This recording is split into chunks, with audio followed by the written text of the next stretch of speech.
በስመ አብ ወወልድ ወመንፈስ ቅዱስ አሃዱ አምላክ አሜን። በኢየሱስ ክርስቶስ የተሻለ የበለጠ ኪዳን ተገብቶልናል። ዕብራውያን መልእክት ምዕራፍ 8 ነው። በያላችሁበት የእግዚአብሔር ሰላም ይብዛላችሁ።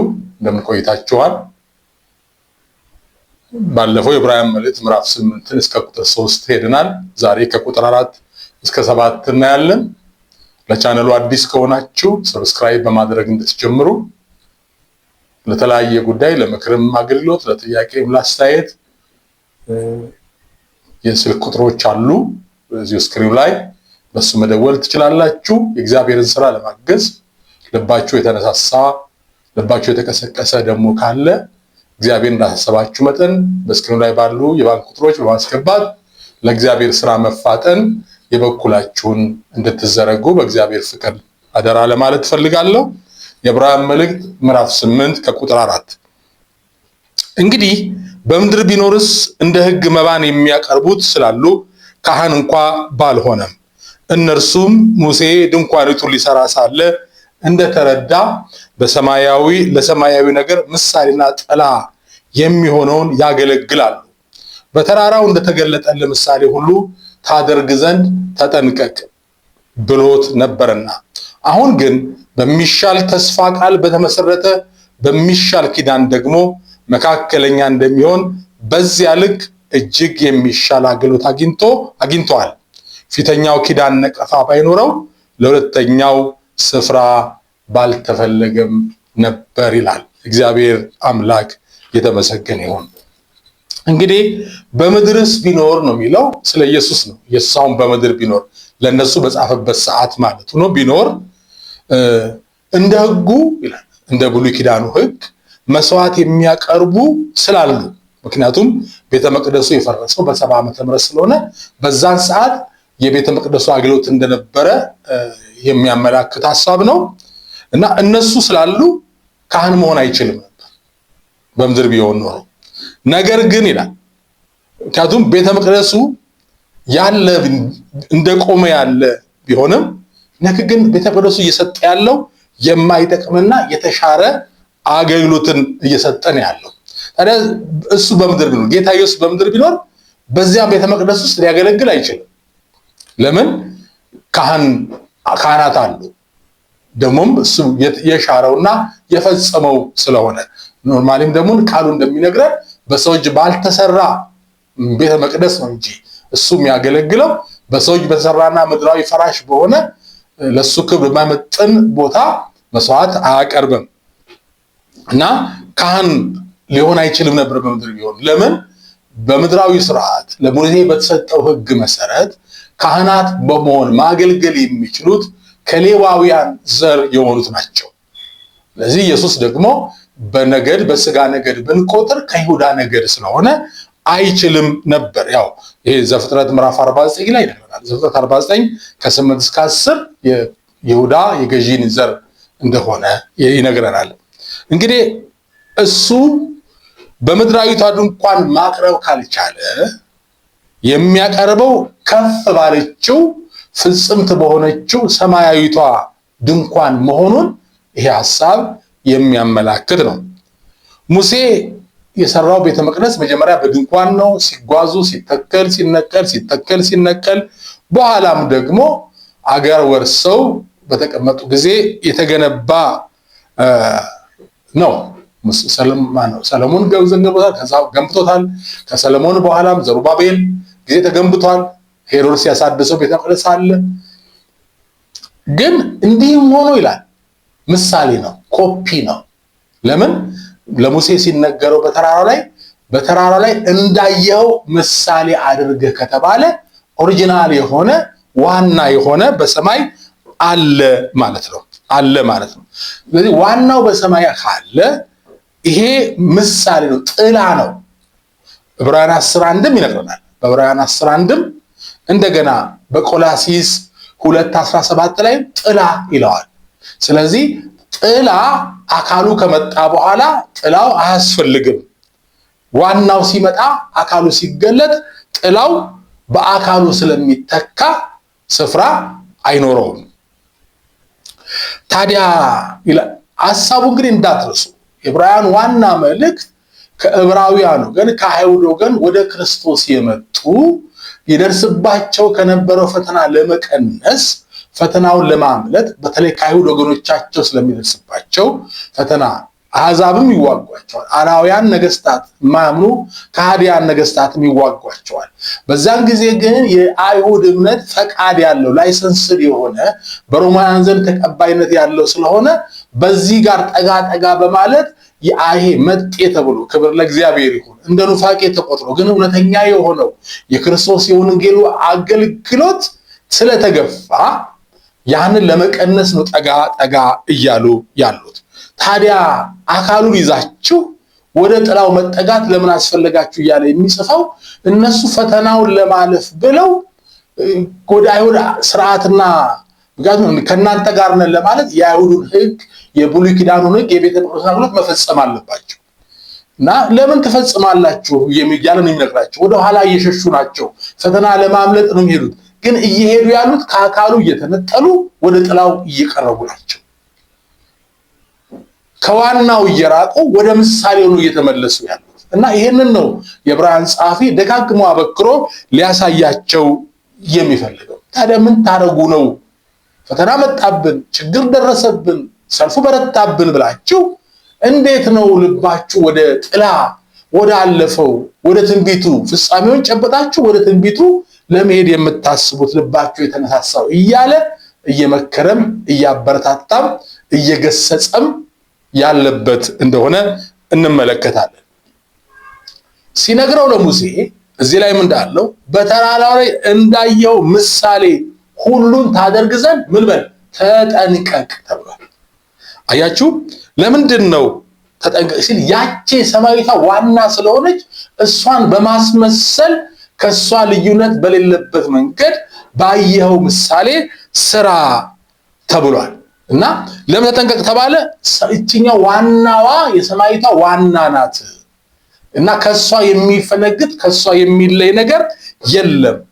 ዋጭሩ ወደዛ ወደ እግዚአብሔር መንግስት የመግቢያው መንገድ በሰማያዊቷ ቤተ መቅደስ አገልግሎት በኩል ብቻ ነው የሚለውን ሐሳብ ነው እየነገረው ያለው።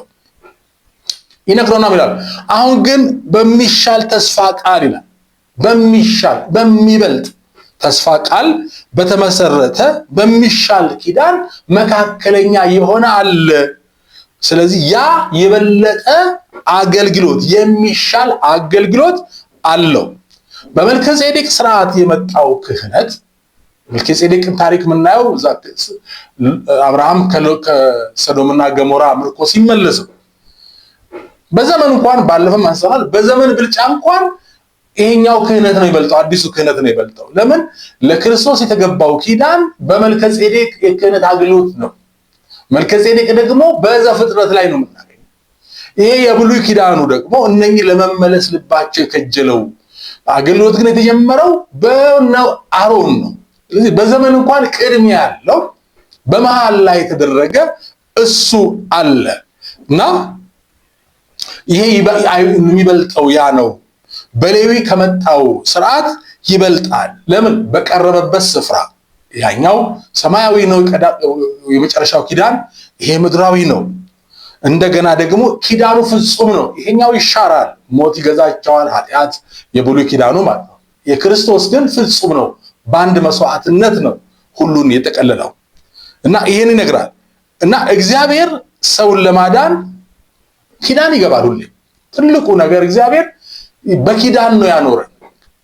አዳምና ሔዋን ከወደቁበት ጊዜ ጀምሮ እግዚአብሔር ኪዳን እየሰጠ ነው ህዝቡን እያጸና ያለው። አዳምና ሔዋንም ዘፍጥረት 3:15 ላይ እኮ ከሴቲቱ የሚወለደው የእባቡን ራስ ይቀጠቅጣል ወይም በልማድ አባቶች ሲሉ የምንሰማው ከዘርዘር ተወልጄ አድንሃለሁ ኪዳን ነው። እንደገናም ደግሞ ዘፍጥረት 9 ላይ ብትመለከቱ ዘፍጥረት 9 ከ9 እስከ 17 ደግሞ እግዚአብሔር ለኖህ ኪዳን ገብቷል። ዳግም ምድርን በንፍዋ አላጠፋም በውሃ አላጠፋም ይላል።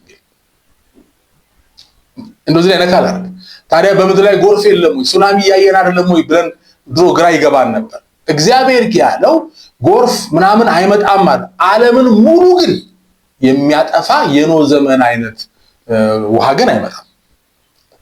በዘመን ፍጻሜ ከሚገለጹ መቅሰፍቶች በስተቀር አይመጣም። ለዚህ ነው ይሄ ሊገባን ይገባል። የሆነ ቦታ ላይ የሆነ ቦታ አገል መጣ ማለት እግዚአብሔር ኪዳኑን ረስቶ አፈረሰ አይደለም። ክብር ለእግዚአብሔር። ዓለምን በሙሉ ነው ያለው እና እንደ ኖህ ዘመን ዓለምን ሙሉ የሚያጠፋ ውሃ እስካሁን አልተገለጠም። ከዘመን ፍጻሜ በፊትም አይገለጥም። ለምን ብትሉ ለምን እርግጠኛ ሆንክ ብትሉ እግዚአብሔር ኪዳን ገብቷል ለኖህ። እንደገና ደግሞ ለአብርሃምም የተባረከ ዘር ትሆናለህ ብሎ ዘፍጥረት 17 ከቁጥር 1 ዘፍጥረት 17 በአንተና በዘርህ አሕዛብ ይባረካሉ ሲል ለአብርሃም ኪዳን ገብቷል። ለሙሴም ቢሆን ኪዳን ገብቷል። ዘጸአት 6 ላይ ቁጥር 7 ላይ አይሁድን በተመለከተ ለኔ የተለየ ሕዝብ እንዲሆኑ በሚል እግዚአብሔር ኪዳን ገብቷል። ሰው በየጊዜያቱ በየዘመናቱ የተገባለትን ኪዳን ይረሳል። ኃጢአት ሲበዛ አመጻ ሲያይል እንደ እግዚአብሔር ፈቃድ መኖር ሲጎድል ሰው በኪዳኑ መኖር እንዳለበት ይረሳል። ለዚህም ነው እግዚአብሔር በየጊዜው ኪዳኑን የሚደጋግመው። እግዚአብሔር ኪዳኑን ደግሞ የሚናገረው አንዱ ኪዳን በቂ ስላልሆነ አይደለም። ያንኑ ነው እግዚአብሔር የገባውን ኪዳን አዲስ ነገር ለአዳም የመጀመሪያው ኪዳን የገባውን የፈጸመው። ከ5500 ዘመን በኋላ ተብሎ ዘመን ቢቆጠር የገባው ያን ኪዳን ነው። ኪዳኑ ደጋግሞ ያጸናዋል እንጂ የተለየ አይነት ኪዳን አይደለም። ያንኑ ነው የማይለወጥ አምላክ ስለሆነ እና ግን እግዚአብሔር ለምን ይደጋግማል? ሰዎች የተነሳ ከድካም ከተለያየ መንገድ የተገባላቸው ኪዳን ስለሚረሱ ልባቸውን ለማጽናት ነው። እንዴት ደስ የሚል አምላክ ነው ያለን፣ ልባችን ለማበርታት። ኪዳን ያው ለተነገረልን ብቻ ነው የሚያጠቃልለው፣ የተነገረልን ሕዝብ ብቻ ነው የሚያጠቃልለው። ያለ አዳም የተገባው ኪዳን የሰውን ዘር በሙሉ ነው። ለኖህም በሙሉ ነው። የአብርሃም በክርስቶስ ወደ ሌላው ትውልድ ተሻገረ እንጂ ለሙሴ እንደሰጠው ለአይሁድ ነው።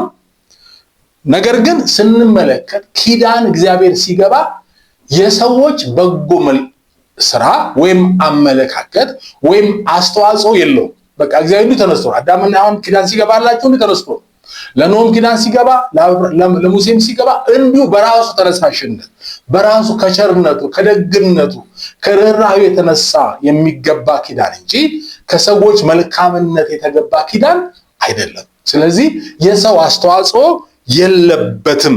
በቃ ለዚህ ነው ሰው ኪዳኑን የመለወጥ ኪዳኑን የማስተካከል አቅምም ብቃትም አይኖርም። ያለው አማራጭ ኪዳኑን መቀበል ወይም አለመቀበል። ሰው በምርጫው በተሰጠው ነፃ ፈቃድ ኪዳኑን ወይም ተስፋውን የመጠቀም ወይም ያለመጠቀም ሙሉ ነፃነት አለው። ሰው ኪዳኑ ላይ ይሄ ብቻ ነው፣ ኪዳኑን መቀበል ወይም አለመቀበል፣ አክሰፕት ማድረግ ሪጀክት ማድረግ። ይሄ የሰው ሙሉ ነፃነት እንደሆነ መታወቅ አለበት። ነገር ግን ኪዳኑ ስንቀበልም ሆነ ስንገፋ ኪዳኑን ከመቀበል ጋር ያለው በረከት ያገኘናል። ኪዳኑን ከመግፋት ጋር የሚጠብቀው መከራ ግን አያመልጠንም። ስለዚህ አልፈልግም ስንል ባለመፈለጋችን የምናጣውና የሚመጣብን መከራ ማለት የምናጣው በረከት የሚመጣብን መከራ አለ። ይሄንን መቀበል ግድ ነው የሚሆነው።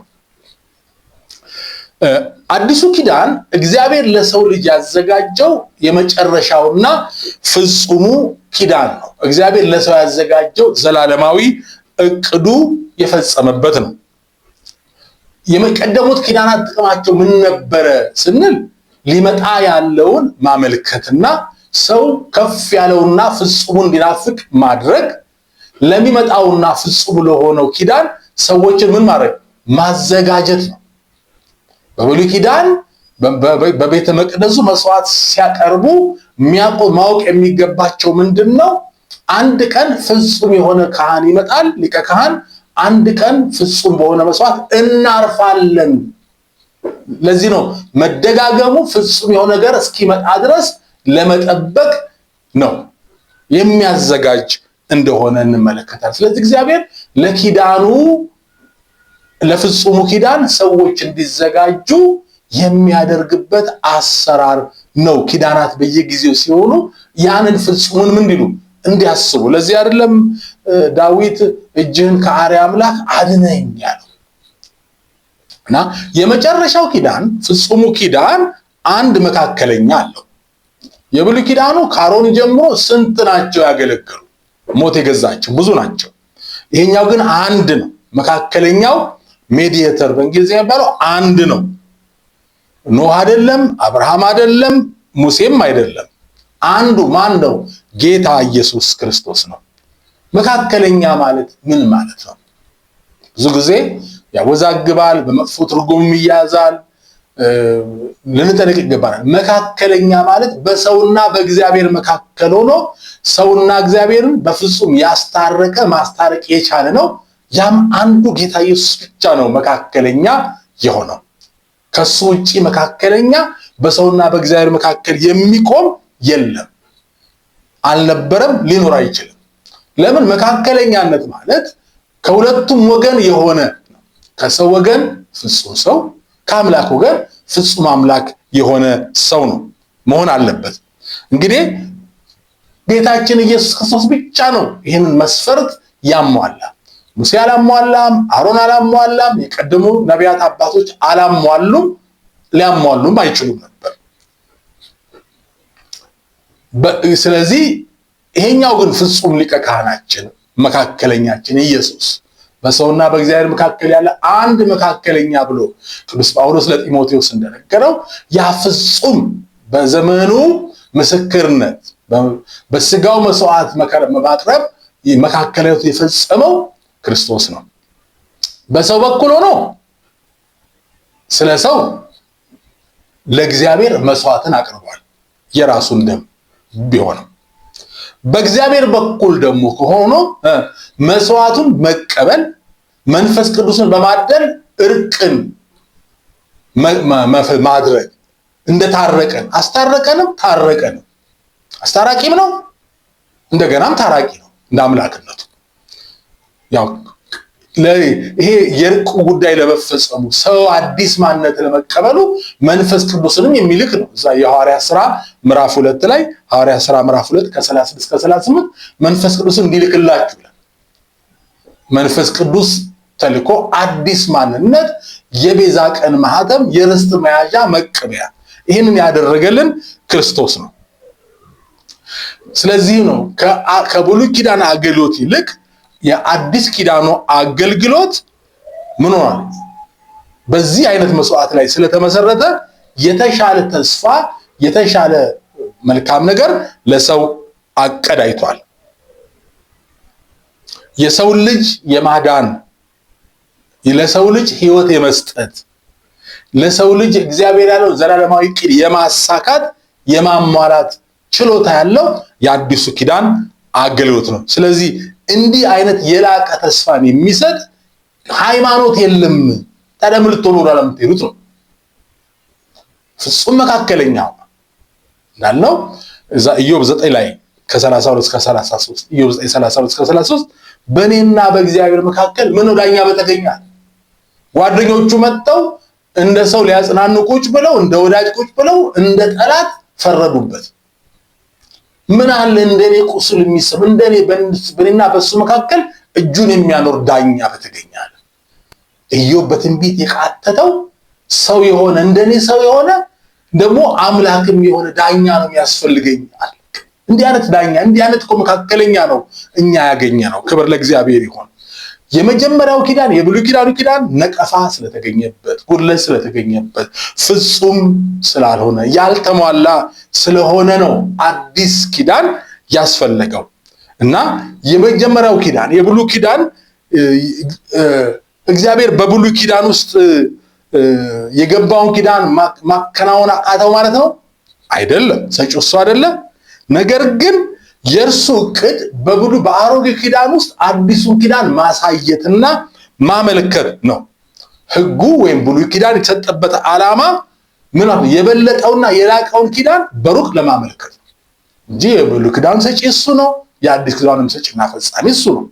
ነገር ግን የብሉይ ኪዳኑ ፍጹም መሆን ያልቻለው የተሰጠበት ዓላማ ፍጹም የሆነው እንዲመጣ ማመልከት፣ ይሄኛው ጎዶሎ ያልተሳካ ያልተሟላ ፍጹም ያልሆነ እንደሆነ ስለሆነ ይሄንን እያሳየ እኔ ፍጹም አይደለሁም የብሉይን አገልግሎት እኮ እኔ ፍጹም አይደለሁም ፍጹም የሆነው ይመጣላችኋል ይሄ ምሳሌ ነው ይሄ ጥላ ነው እያለ መስዋዕቱ ራሱ አገልግሎት ራሱ የሚናገር ነው። ሊቀ ካህኑም የሚናገር ነው። እኔ ሞታለሁ አልፋለሁ ላም ይተካል አልፋል የማያልፍ ሞት የማይገዛው ሊቀ ካህን ይመጣላችኋል ጠብቁ የሚል አይነት መልእክት ነበረው። ክብር ለአምላካችን ለእግዚአብሔር ይሁን። እግዚአብሔር ይባርካችሁ። ጸጋና ሰላም ከሁላችን ጋር ይሁን። ቸር ይግጠመን።